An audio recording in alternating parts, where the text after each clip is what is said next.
coming up next on the PASSIONSTRUCK podcast. And so people would actually eat the food. People were eating the food, and people were eating well enough that they were being released from the hospital earlier. So the food program itself cost more, but their hospital stay was less. So the hospital bill, if you balanced it out, it ended up saving the hospital money. But nobody's like, last I heard, I've never seen a hospital that has adopted that kind of mentality. People just don't place the importance on food and nutrition like they should. It's kind of a back burner for most people in most of society. Welcome visionaries, creators, innovators, entrepreneurs, leaders, and growth seekers of all types to the PASSIONSTRUCK podcast. Hi, I'm John Miles, a peak performance coach, multi-industry CEO, Navy veteran, and entrepreneur on a mission to make passion go viral for millions worldwide. And each week I do so by sharing with you an inspirational message and interviewing high achievers from all walks of life to unlock their secrets and lessons to becoming passion-struck. The purpose of our show is to serve you, the listener, by giving you tips, tasks, and activities you can use to achieve peak performance and pursue the passion-driven life you have always wanted to have. Now, let's become passion-struck. Hello, everyone, and welcome back to the PASSIONSTRUCK podcast. And thank you, all of you, for coming back each and every week to listen, learn, and grow with us. And if you're new to the show, or you want to introduce it to a friend or family member, we now have starter packs. These are your favorite episodes that are grouped by topic to introduce new listeners and even old ones to all the show has to offer. Please just visit passionstruck.com/starter packs to get started. Today's episode is with Jessica Faulds. Jess was diagnosed with MS when she was just 15 years old. Her diagnosis pushed her to discover how she could still live a full life, and that diet, fitness, and wellness were in the end her calling. In 2019, 13 years after her initial diagnosis, Jess underwent a stem cell transplant. Through her dedication to wellness and diet, she recovered from that procedure in record time, much faster than the doctors could possibly believe. Now she helps people live a natural, plant-based life so that they too can eat to thrive. And in today's discussion, we go into life with a diagnosis, especially one like MS. What her diagnosis process was like, what it felt like to be diagnosed with a life-altering condition, and how she had to adjust her life once that happened. What MS is and what the different types of MS are so that you, the listener, has a better understanding. Why her focus on nutrition and wellness and the profound impact it has made in her life. What a typical day in the life of Jess' eating habits are. The books she's a fan of, and she'll call out a few of them, and so much more. Thank you for choosing PASSIONSTRUCK and choosing me as your host and guide on your journey to living a no-regret life. Now, let the journey begin.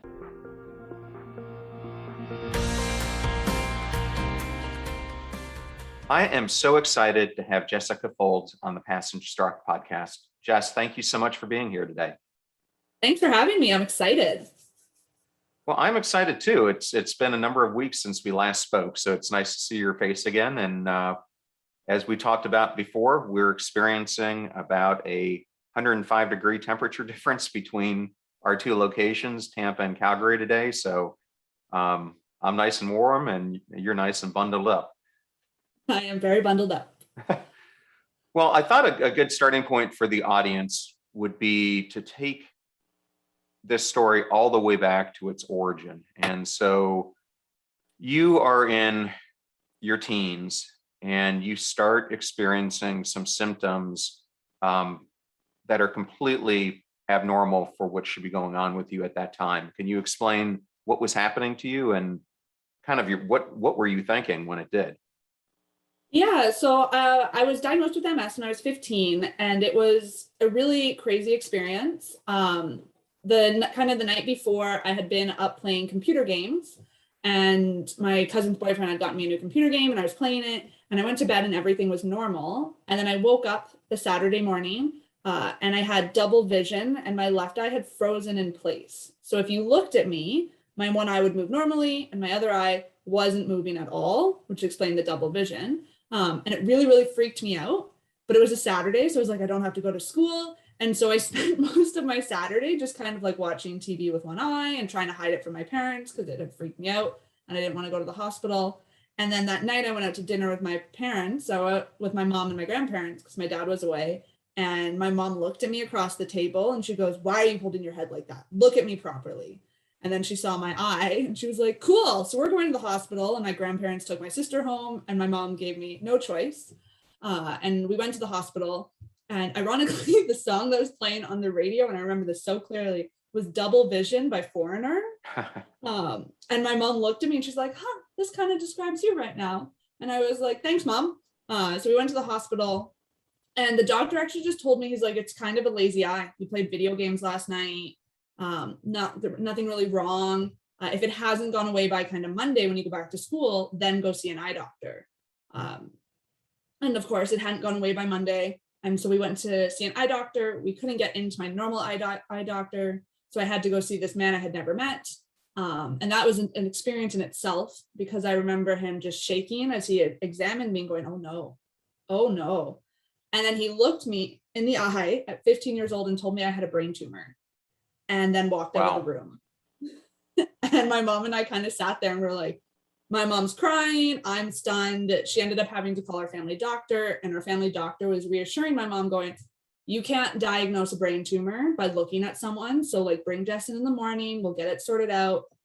They got me in for an MRI, which ended up having me go to Sick Kids in Toronto, which is a fantastic hospital, and having another MRI there. And it was the second MRI where they said, "We're 90% sure you have MS based on where you have your lesions and all these scars on your brain. But because it is MS, and MS by definition is multiple, they don't diagnose you based on one situation." So they said, "We're going to send you home." They gave me medication to help fix the eye called prednisone. And they sent me home and they said, "We're going to have you come back in 3 months. We'll do another MRI. And if there's been progression, you'll get your official diagnosis. If not, then we'll just kind of watch it until we see what happens." And then so unfortunately, 3 months later, it was in August, I did go back to Sick Kids, I had another MRI, and they did diagnose me officially with MS. So at that point, I started the whole treatment choosing, and that's when my journey kind of really began, just before the 10th grade. Well, and how unusual is it to get a diagnosis of MS that young in life? It's pretty rare. From what I understand, less than 3% of people who are diagnosed with MS are diagnosed before their 18th birthday. So far, the youngest I have heard is 7. I have a really good friend, and he was diagnosed at 7 years old, which clearly he does not fit the Caucasian female between the ages of 20 and 50, which is what everybody thinks of when they think of an MS diagnosis. And so, yeah, he got diagnosed at 7. I did go to an MS summer camp, and there was always 20 to 30 of us. But that was a summer camp where kids flew in from Canada and the States at the time. So it's not very common to be diagnosed so young. Okay. And how often is something going wrong with your eyes a leading indicator? Because as we talked about previously, one of my girlfriend's best friends has MS, and she learned because she was all of a sudden having trouble with her eyesight. And luckily, my girlfriend works for one of the leading eye surgery centers in the world. And so she was able to get her in. And before she even left, the specialist who saw her suspected that it was MS, and then suggested she go to the hospital for more testing. But she almost went blind if they hadn't caught it. How common is that's how this whole process starts? Yeah, so it depends on the person. There's like literally, there's over 100 different symptoms that people with MS can experience. Optic neuritis is a really, really common one. So I've had that as well. And that's when you have like gray, double vision, blurry vision, kind of color. It can go dark and black. My friend who was diagnosed at 7, like I said, his was eyesight problems. He still has eyesight problems. I would say it's one of the more common ones that a lot of the kids that I met, even during my summer camp, were diagnosed with. The other one tends to be like balance issues or numbness and tingling throughout your body. All symptoms I have experienced. So there are symptoms that are more common. eyesight is one of the big ones. Optic neuritis is one of the kind of hallmarkers of MS. Okay. And I am not that familiar with MS. I'm just going to put it out there. It was one of the reasons I wanted to get you on the podcast, is to bring more awareness to it for the audience.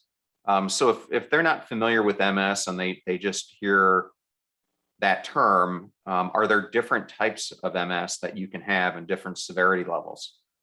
There are, and they're actually coming out with new types. Even I used to work for the MS Society, and I remember being on the phone with someone. They said, "Oh, I have the newest type of MS," and it was a type of MS I had never heard of before. But for most people, it falls down into one of two categories. One is called relapsing remitting, which is what I was diagnosed with. And with relapsing remitting, you'll have a period like where my eyesight went. So my eye froze in place, and I had those symptoms. I took some prednisone, the symptom went away, and I went kind of back to my baseline normal. And that's what happens with relapsing remitting. So you'll have a relapse, and then you'll go back to your baseline normal or pretty close to it. And then a little while later, don't know the time period, it's different for everyone, you have another relapse and you go back to normal. I tended to have relapses every 1 to 2 years, always in August when it was really hot. And the other type of MS is called progressive. So progressive MS, unfortunately, is when people will have a relapse, but they never fully recover. So they will progressively get worse. Those are the people that you'll tend to see on shows where they're in wheelchairs, or it's a very quick, it can be a very quick process. It's a lot more aggressive form of MS. When you have relapsing remitting, about 50% of people who are diagnosed with relapsing remitting will progress into what's called a secondary progressive, where they stop having the return to baseline. So it starts off as the two, relapsing remitting and primary progressive, and about half the people with relapsing remitting will eventually transition into a more progressive. Okay, so I just can't imagine being in high school, getting this diagnosis. How at that point did it change your life, or were you able to kind of immediately learn coping skills? So I would say I remember the day that I was diagnosed, and I remember my mom breaking down and just being so devastated and crying. And my dad has always been the very stoic one. So he's like, "Okay, what do we do now?" And I was just like, "Yeah, okay, what do we do now?" And so I had to pick medication, and my medication was I had to give myself needles all the time, which wasn't fun. So that was what I was coping with in high school. And in high school, I don't think it really hit me that I had MS. People go through their coping at like different time periods, and everybody, it takes different amounts of time. So when I was in high school, I would say I was kind of ignoring it. I took my injections. I would give myself candy after the injections. I didn't really acknowledge it. And then when I went to university, that's when it kind of hit me. Fatigue is a really big factor with MS. And when I was in university, obviously everyone wants that university experience. And I was in res, and people were going out drinking every night. And I physically couldn't do it. I physically couldn't go out drinking every night if I wanted to wake up for class. And I was having to leave once a month for my infusions. And so it was when I was in university that I really started going, okay, this is something that I can't ignore. This is something I have to kind of have a game plan for and deal with. And so I would say as a teenager, I was still kind of lived the I'm invincible life. I was like, it's not going to affect me. I didn't really have any major, I had a relapse during my last year of high school, but that was it. And it was not a major relapse. It was when I got into university that it really started to hit me. And I had to start coming up with a game plan, because I would not have made it through my 2 university degrees if I had continued to ignore it. We will be right back to the PASSIONSTRUCK podcast. This episode is sponsored by ShipStation. The holidays are the most wonderful time of the year, but if you're running an online store, you also know that it can be the craziest part of the year. I know this firsthand from my experience running both Lowe's.com and Dell.com.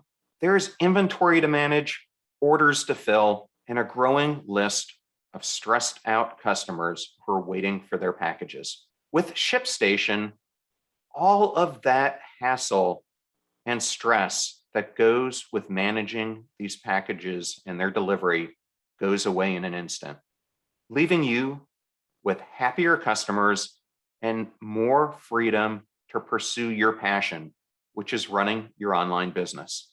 What I personally love about using ShipStation is that it gives you the purchasing power that I had when I was at a Fortune 500 company with so much ease of use. And they connect you with UPS, FedEx, and USPS. So you have all your shippers right there at your fingertips. No wonder that 98% of customers who use ShipStation for a year keep using it as long as they are in business. It's that good. Make this holiday season a little bit brighter with ShipStation. Use my offer code PASSIONSTRUCK to get a 60-day free trial just in time for the holidays. Just go to ShipStation.com, click on the microphone at the top, and enter the code PASSIONSTRUCK. ShipStation, make ship happen. Thank you so much for supporting the show. Your support of our advertisers keeps the lights on around here. All those codes and URLs I know can be so difficult to remember, so we put them in a convenient place, the show notes for each episode. Please consider those who support us and make this show possible.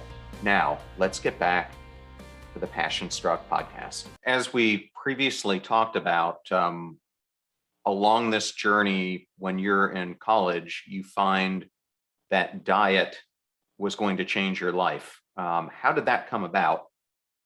Yeah, so when I originally went to university, I had this grand idea that I was going to be a doctor. I was going to be, my doctor who diagnosed me, her name is Dr. Brenda Banwell, and she's this amazing pediatric neurologist who specialized in MS, and she kind of changed my life. And so I was like, I'm going to be the next Brenda Banwell. I'm going to be a doctor. And then when I was in university, during my second year of university, I took a nutrition course. I took my first ever nutrition course. It was really basic nutrition, like protein, calories, and carbs and fats, and very, very basic. And everyone obviously knows, like, my parents have been on me since I was a young kid, you should eat healthy. But I started really looking into the effect that diet can have on you as a whole. And so I kind of started doing my own, I want to call them little diet experiments on myself. I had a relapse during my second year of university while I was taking this nutrition course, and I ended up needing a cane. I have lesions that they call my T8, my T10 vertebrae, which affected my balance, my ability to walk. And it took me about 6 months to recover from that. And I had a beautiful purple cane, and people knew, like all my friends knew about it, and everyone was really great. And so when I was in university, I started saying, okay, well, what if I changed my diet? What if I started really focusing on healthy food? And I had gone vegetarian, and I started playing around with my fitness and going to the gym, and kind of just my mindset became, well, if something's going to knock me on my butt, I want to be as strong as I physically can. And so for my third and fourth year of university, I was just reading everything I could on diet. There's a bunch of different MS diets out there, and I was trying all these different things and what made me feel the best. And then I had another relapse. I had the same relapse in my fourth year, but my recovery time went from 6 months to 3 weeks. And I bounced back so much quicker. And then after that, I was hooked. I was like, okay, so if I can be as strong as I physically possibly can, and I'm going to have this relapse again in the future, I've now had the same relapse twice, it's going to come back in the future and we don't know when, then my goal is to make it as short a time span as possible. And so I would say in my fourth year of university, I just threw myself wholeheartedly into a healthy diet and working out pretty regularly. Okay, and then it seems like you sustained a period of time where you were able to function fairly normally. You like CrossFit, you like high intensity workouts, I've seen you mountain climbing, other things like that. But along the way, you have to get chemotherapy, and then in 2019, which is roughly 13 years after the initial diagnosis, you have to get you decide to go for stem cell treatment. Can you kind of talk about those two inflection points and along that continuum? Yeah, so I'm always someone, I believe in science, I believe in the disease modifying therapies. So I did all of that for my MS. I have been on 4 disease modifying therapies, or DMTs as they call it. So when I was in university the first time, I was on Tysabri, then I did something called Gilenya. When I was finishing my second degree, I took a drug called Lemtrada, which is kind of, my friends all called it like chemo light. It was a drug, I believe, that was originally developed for cancer. Not 100% sure about that one, but it was basically 5 days of this infusion that really knocks you on your butt. Was not a fun time. And the goal of this drug was to completely halt my MS.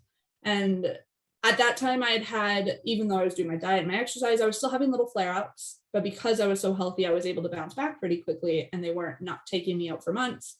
And so I did this drug called Lemtrada. So it was 5 days in 2015, and then it was 3 days in 2016. And the goal of that drug was to completely halt my MS. Unfortunately, although I didn't continue to have relapses afterwards, my MRIs were still active. And so I moved to Calgary in 2018.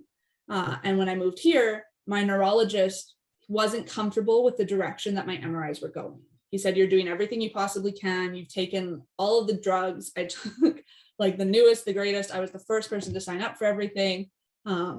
And he said, "I think you'd be a really excellent candidate for stem cell transplant."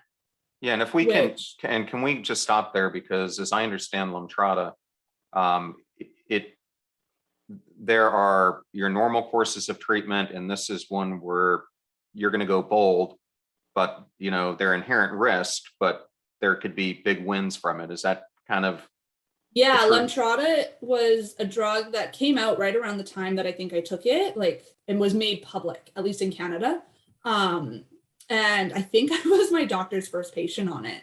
And I had sat him down and I said, "I want this drug. I don't want to have to take a pill every day or an injection or do the infusions. I want this drug." And I basically told him that I was going to take it. And it's an amazing drug. It's a great drug. I have so many friends who are on it and it worked for them. I have a friend who he literally hasn't had a single issue since he took it, which is why I was willing to take the risk.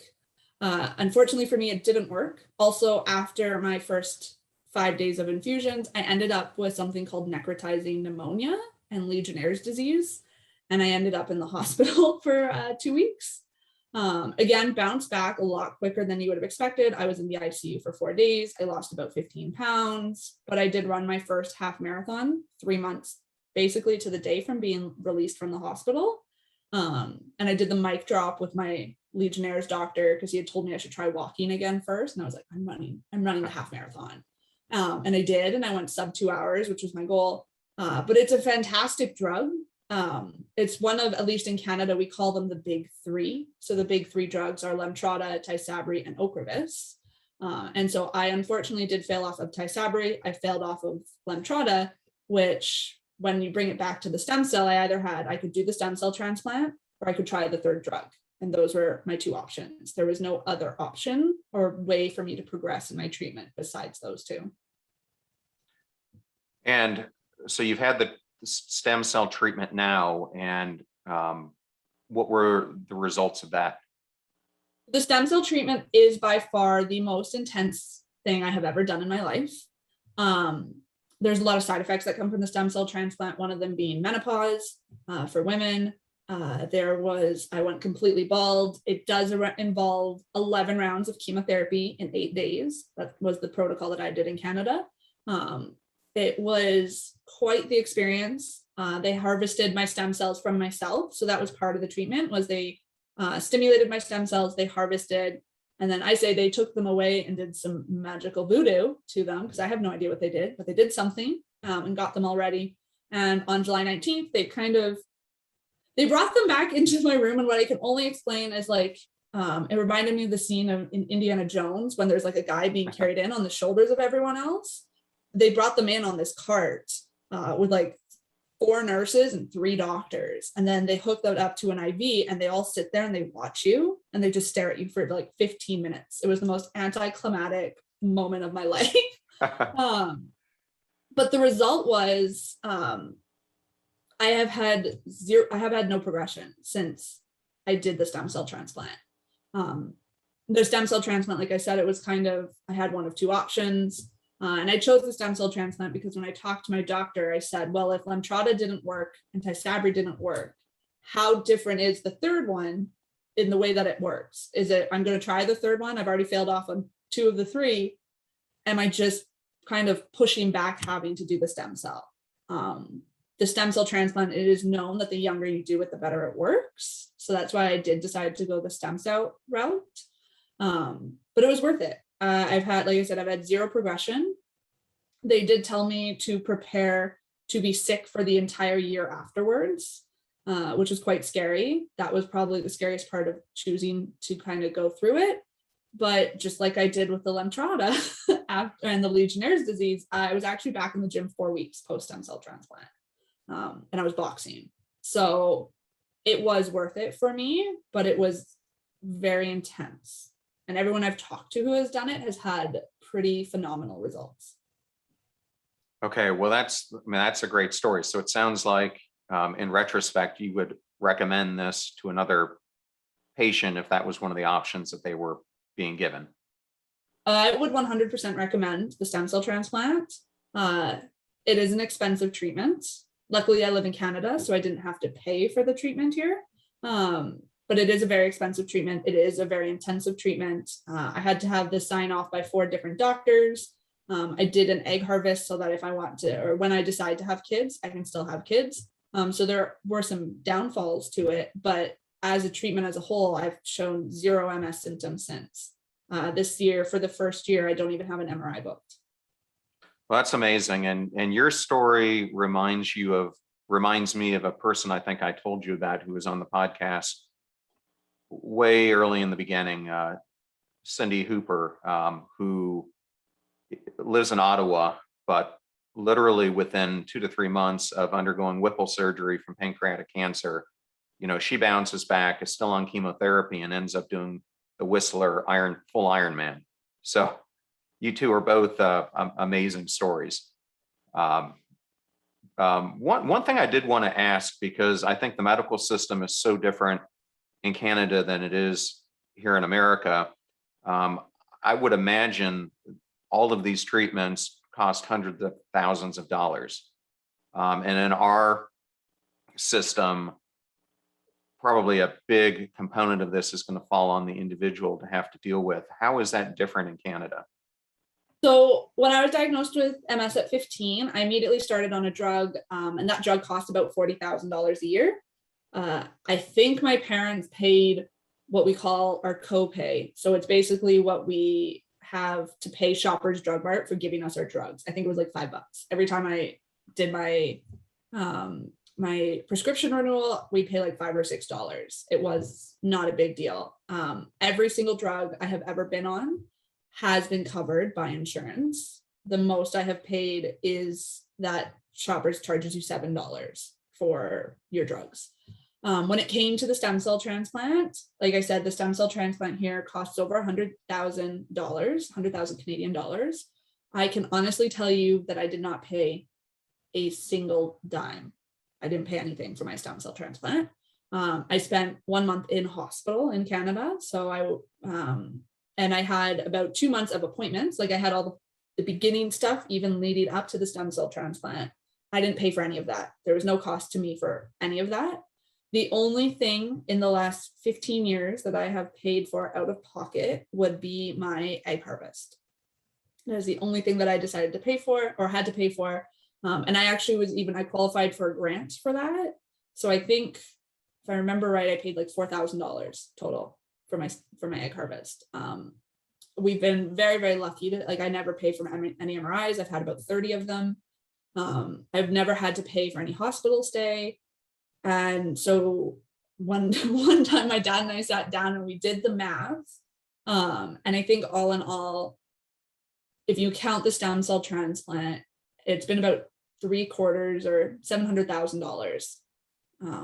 And if you sum up what I've paid $5,000.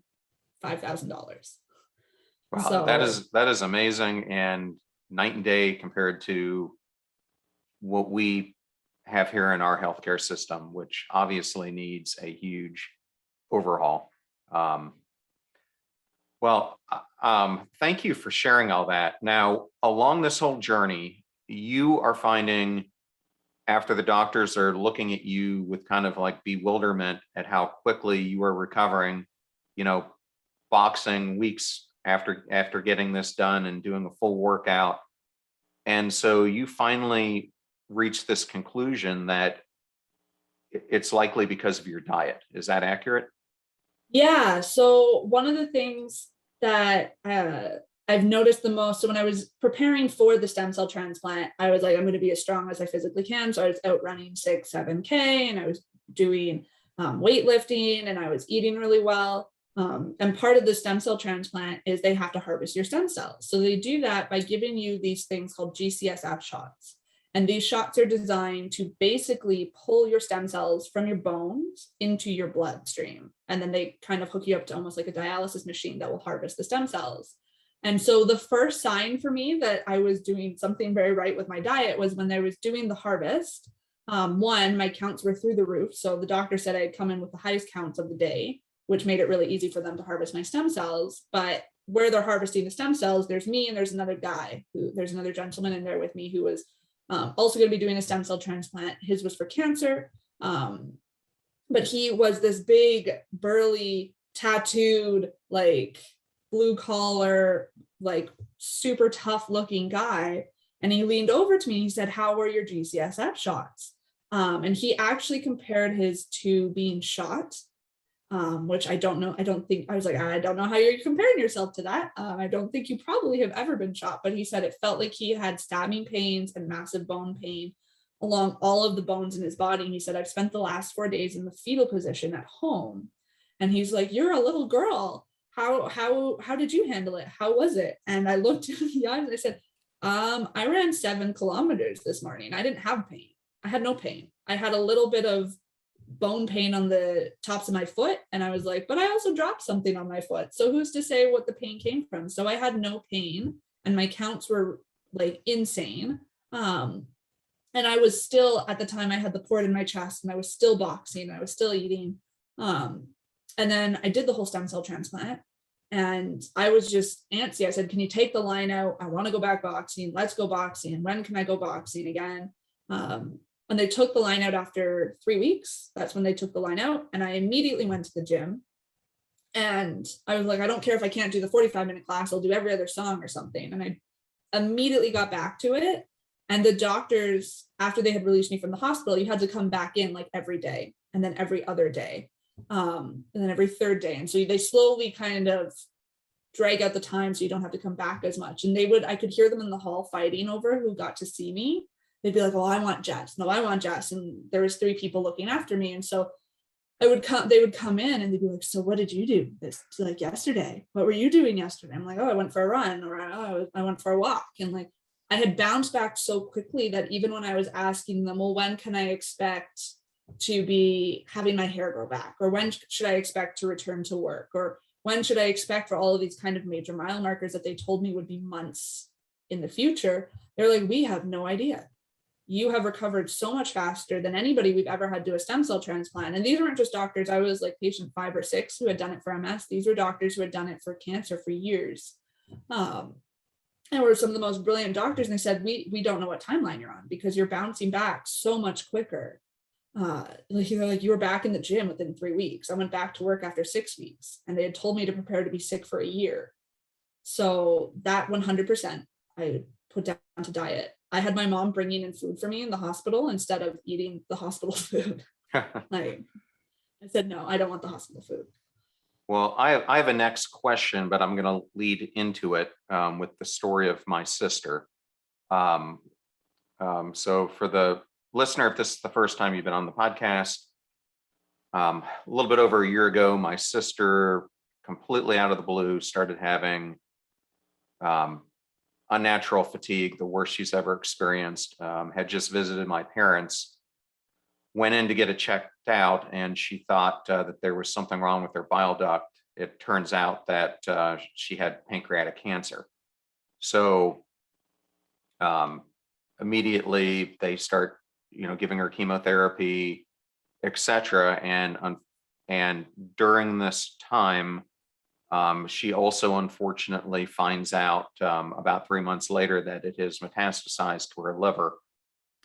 It just so happened that just around this time, she met a homeopathic pharmacologist who started giving her some homeopathic drops to take, but she also consulted with a world-renowned homeopathic doctor and dietitian about how she could radically change her diet. And miraculously, she at that point was told, you probably have months to live. I'm going to visit her, and she's doing high intensity boot camp workouts with me 2 or 3 days a week. And the doctors are like, how are you doing this? She's doing chemo at this time. And even after getting chemo, she would still go on a 3 to 5 mile walk.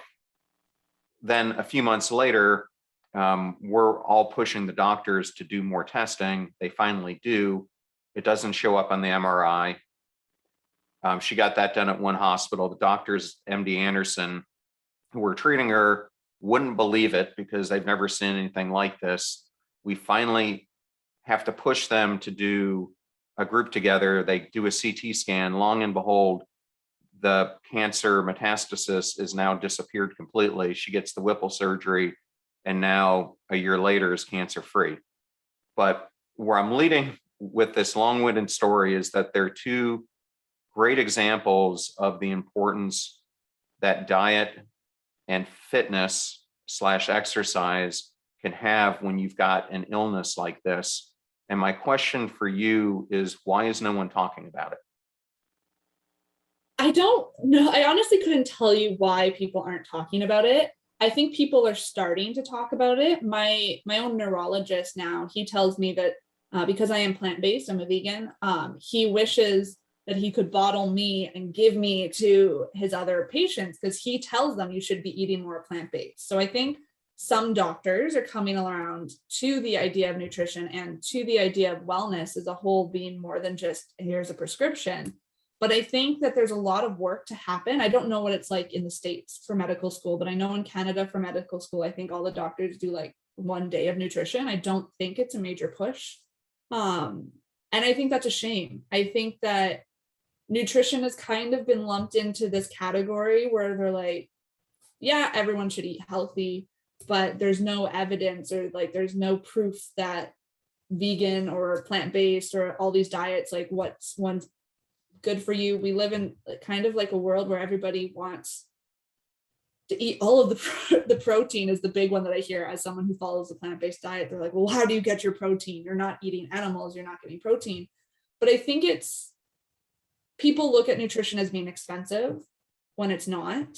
I think the doctors are all saying, well, if you have blood pressure, here's a pill for that. That's kind of the society we are in now, where if you've got aches and pains, well, there's a pill for that. If you have X, Y, and Z, there's a pill for that. You can take this stuff and you can kind of eat whatever you want. Eating healthy takes discipline. I like cake. I love cake. I want to go and eat crap sometimes. And sometimes I do, but it's one of those things where I care so much about my health that I'm going to go back to my healthy eating. I wish more people were talking about it. There was a study done years ago that I remember reading about in school, and it talked about how, like I said, when I was in the hospital, I didn't eat the hospital food. I got to a point where the guy who would bring me the hospital food every day, he would poke his head in and he would be like, today? And I'm like, no, don't even bring it in. It smells terrible. They didn't have options for people who are veggie. They didn't have any of that. And so my mom would bring my food in every day and she would be like, she would text me first from the hospital and she'd be like, what are you eating? What are you wanting to eat today? And I would tell her I want this. And my boyfriend's mom was making me treats that she knew my favorite cookies. So she was sending in food that I wanted to eat. And years ago, there was a study where there was a hospital who took away that like card that you fill out the night before and you circle, well, I want the orange juice or the grape juice or whatever it is. They took away that card and they just said it was almost like a room service at a hotel. So you would call down when you were ready to eat and they had a menu and you would say, I would like the mac and cheese, or I would like the veggie burger, and you would get to pick what you'd want. And then they would bring it up to you. And so people would actually eat the food. People were eating the food and people were eating well enough that they were being released from the hospital earlier. So the food program itself cost more, but their hospital stay was less. So the hospital bill, if you balanced it out, it ended up saving the hospital money. But nobody's like, last I heard, I've never seen a hospital that has adopted that kind of mentality. People just don't place the importance on food and nutrition like they should. It's kind of a back burner for most people, most of society.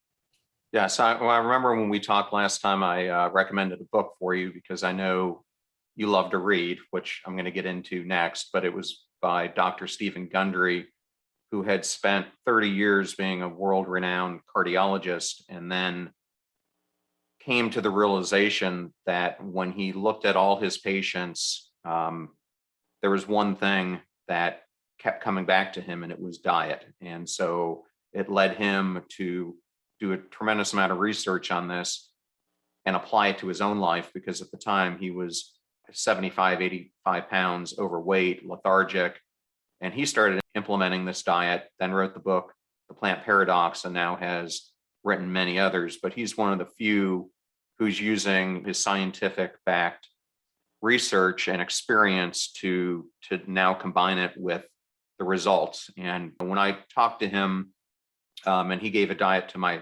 sister, he's saying now hundreds and hundreds of people who are having chronic illness, who are using his recommendations, are feeling tremendously better, recovering faster, having completely different outlooks than they would. So I just wanted to put that out there as well. So I did want to get into your reading because I heard you like to read 2 to 3 books a week. I heard one of them might be a romance novel, but the other 2 are not. I remember hearing you on another podcast. I think the person who was the host sounded like she was from Australia or South Africa, but you mentioned the 5 a.m. club.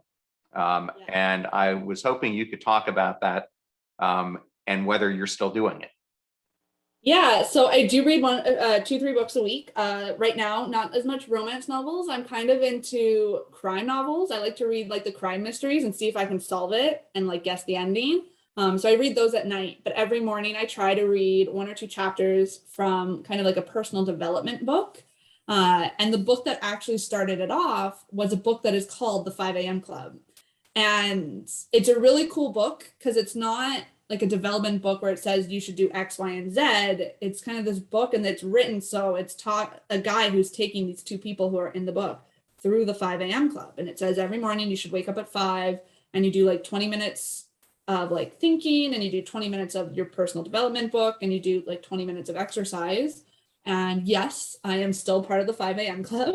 I get up every morning at 5 a.m. I've got one of those fancy like alarm clocks that I've stolen from my boyfriend for the time being, but it like makes you rise up with the sun, because obviously at 5 a.m. in Calgary, our sun doesn't rise until about 9:30 in the morning right now, 9 a.m. So it's one of those things where the sun, it makes it look like the sun comes up. I wake up to birds chirping. I get up at 5 a.m. I walk my dog. That's kind of my morning, like wake up to exercise. I read my book. And that's when I have my 20 minutes of me time. And it's my favorite thing in the world. I love 5 a.m. It's kind of no one else is up at 5 a.m. So like the world is quiet, and that's when I am the most productive. And that's just kind of when I get everything that needs to get done. And I get my workout in, and I plan my meals for the day. And I spend snuggle time with my dog, and I walk my dog. But I highly, highly recommend the 5 a.m. club for anybody who is looking to kind of give themselves a jump start in life. 5 a.m. is the jump start. Okay. And what are some other books you might recommend? Yeah, so there was one that's a really great book, and it's called How Not to Die. And it is by a really great doctor, and I'm drawing a blank on his name. I think it's Gregory. But he kind of talks about plants. He talks about plant-based living. That was one of my favorites. That's probably the one I would recommend the most. I've also read Atomic Habits because I really like trying to build healthy habits. That was one of my big ones. But yeah, 5 a.m. Club and How Not to Die are the 2 that I tell everybody, because How Not to Die is actually like, he talks about all the different powers of like beans and lentils and legumes, and like it's stuff that I had learned in all of my nutrition courses, and I was kind of already eating that way, but it was like, this is a really nice kind of a confirmation. And he lays it out with all of the science. That's what I loved. Every single chapter where he talks about beans or lentils and like talks about all the healthy food, he has study after study to back it up, which I think a lot of people will respect as the science in it. Okay, well, we talked about a lot of books here, and I mentioned a couple too, so I'll put these all into the show notes. But I think James Clear um, did a nice job laying it out. When I read Atomic Habits, and I've read it a couple times now, I never thought there was anything rocket science about it. I just thought no one kind of laid it together in the journey that you take and the behavioral changes that you make. And so to me, that's why it's such a I think I think he's up to 3 million sales now of the book. And Yeah, I would not be surprised. And I know if you try and get it from my library, I think it's like a 24-week wait. I have like, whenever I finish it, I'll just like put a hold on it so that in 8 months I can always have a refresher because I like the book. And I have a tablet that's hooked up to my library. That's one of the things I did during COVID.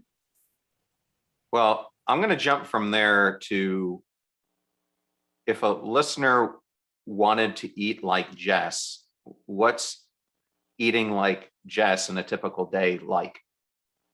So I'm a very boring person, I've been told, because I have the same breakfast every day. I'll have the same snacks and lunches, and dinner's kind of the only thing I change. So every day I have a steel cut oats and lentils for breakfast. So I do like a vanilla steel cut oats and lentils are such a fantastic food. They're high in protein, they're a plant-based food, they're super natural. So I do that because I consider lentils one of my superfoods. So I have that every morning. I'll change the toppings. Normally I'll put a scoop of some kind of nut butter. I believe in having nuts every single day. So I'll do either peanut butter or I'll do fresh chopped walnuts. For my snacks, I do, There you go, right there. Every single day. I'm a big walnut person. Most people don't realize that like one serving of walnuts has all of the omegas that you need in your day, that you can get it without like fish oil pills, which frankly tasted gross when I took them. So I chop up walnuts and I have that. My snack, I always do either a black bean dip or hummus with lots of vegetables. Very big cruciferous vegetables, so like broccoli, cauliflower, those kind of things. Huge. I have them every single day. Broccoli is very powerful, also high in protein for people who are worried about protein. But it is like I believe broccoli should be a superfood in its own right. Right now, because it's winter here, I have soup every day for lunch. So every week I make a new soup. This week I'm having this delicious butternut squash, white bean, vegan sausage soup. So I'll have soup and I'll have a tofu ricotta salad on the side. And then for my afternoon snack, I normally have granola and vegan coconut yogurt, which is delicious. And then for dinner, I love food in general. I do tacos, I do bowls, you do pretty much, if you name it. The most recent thing that I made that all my friends are teasing me for is I make something called tacorogis, which I should trademark because I'm pretty sure I came up with it. But I make homemade pierogies, which are actually, if you make them yourself and they're not processed, they're pretty healthy. So I make homemade pierogies and then I bake those and I put taco toppings on top.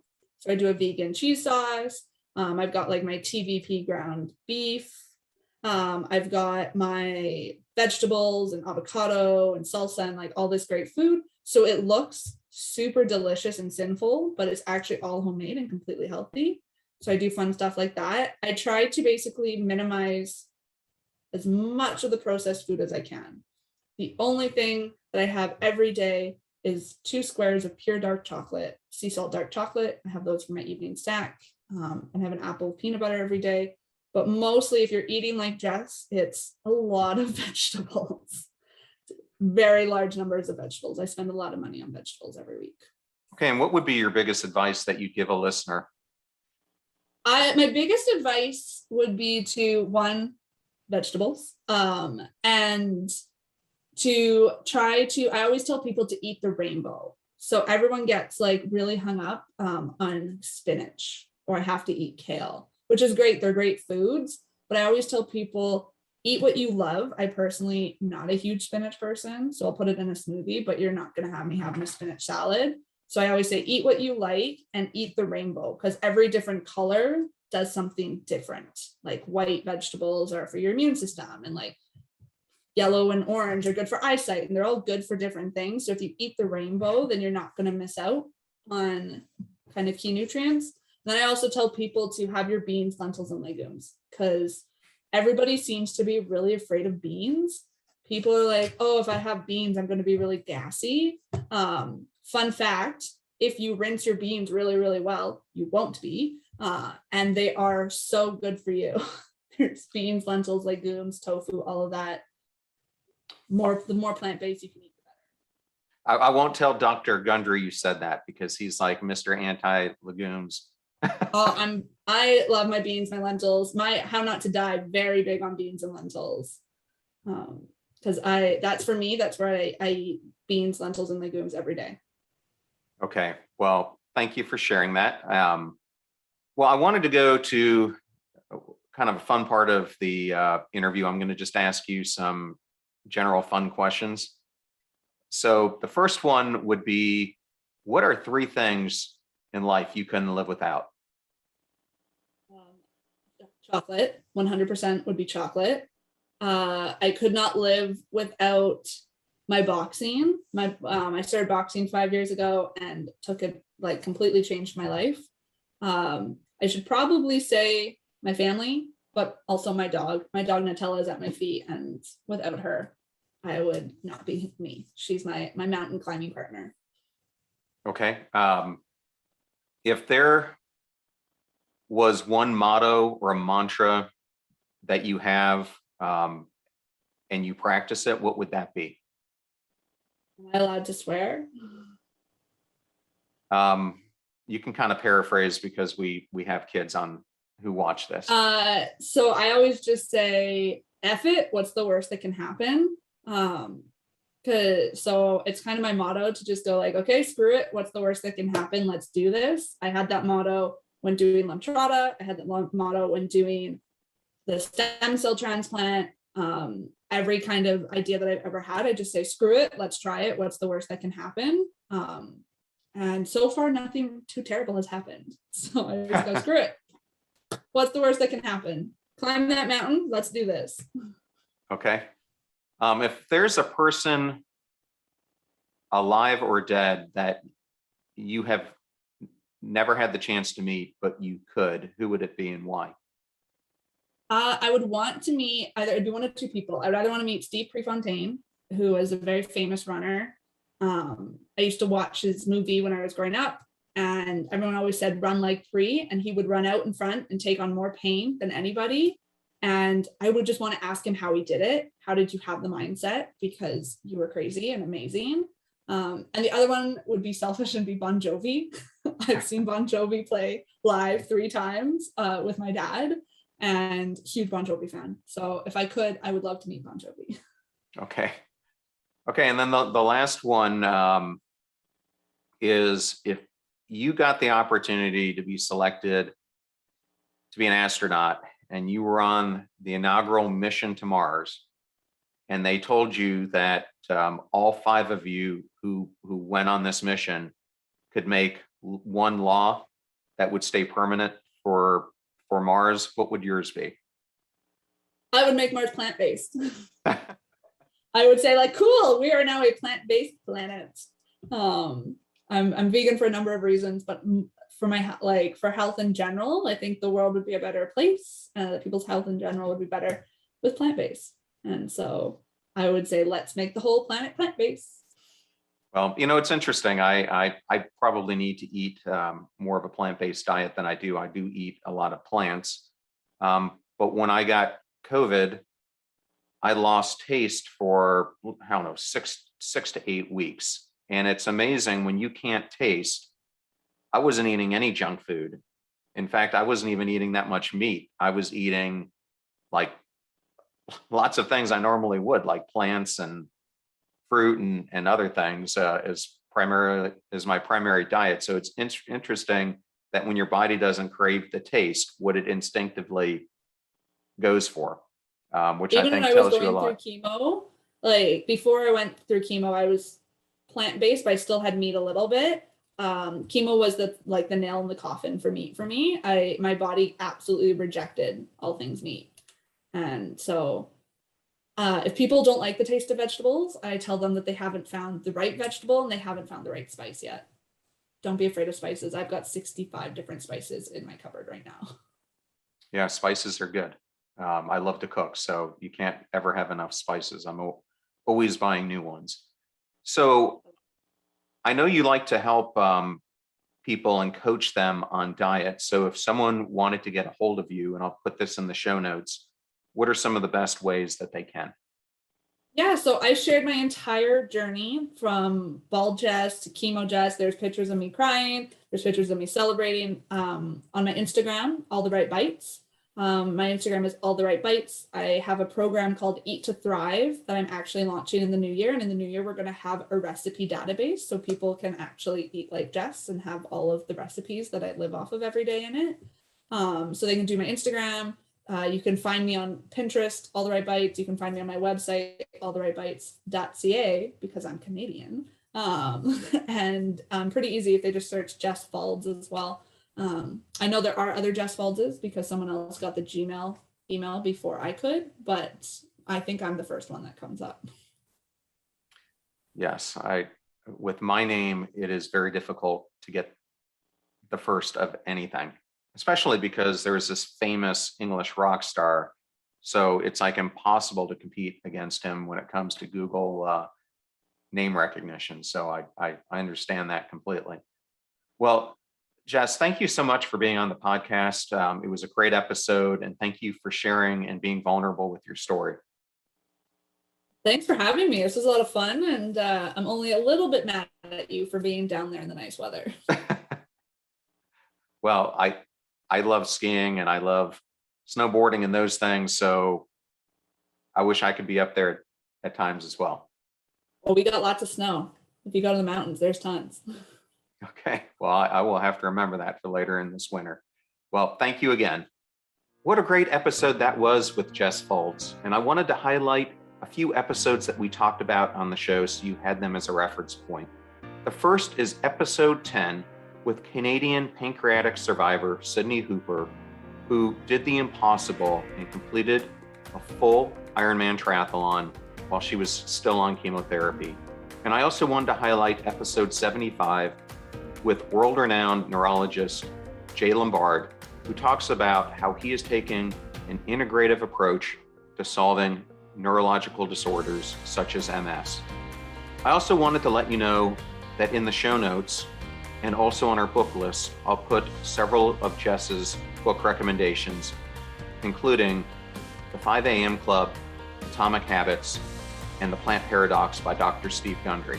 You can purchase these books using our affiliate links, where all the proceeds go to help supporting the show and keeping the lights on around here. And if there's someone that you would like to hear me interview, or a topic or question that you have that you'd like to see me answer, please DM me on Instagram at John R. Miles. Now, go out there and become passion-struck. Thank you so much for joining us. The purpose of our show is to make passion go viral. And we do that by sharing with you the knowledge and skills that you need to unlock your hidden potential. If you want to hear more, please subscribe to the PASSIONSTRUCK podcast on Spotify, iTunes, Stitcher, or wherever you listen to your podcasts at. And if you absolutely love this episode, we'd appreciate a 5-star rating on iTunes and you sharing it with 3 of your most growth-minded friends so they can post it as well to their social accounts and help us grow our PASSIONSTRUCK community. If you'd like to learn more about the show and our mission, you can go to PASSIONSTRUCK.com, where you can sign up for our newsletter, look at our tools, and also download the show notes for today's episode. Additionally, you can listen to us every Tuesday and Friday for even more inspiring content. And remember, make a choice, work hard, and step into your sharp edges. Thank you again for joining us.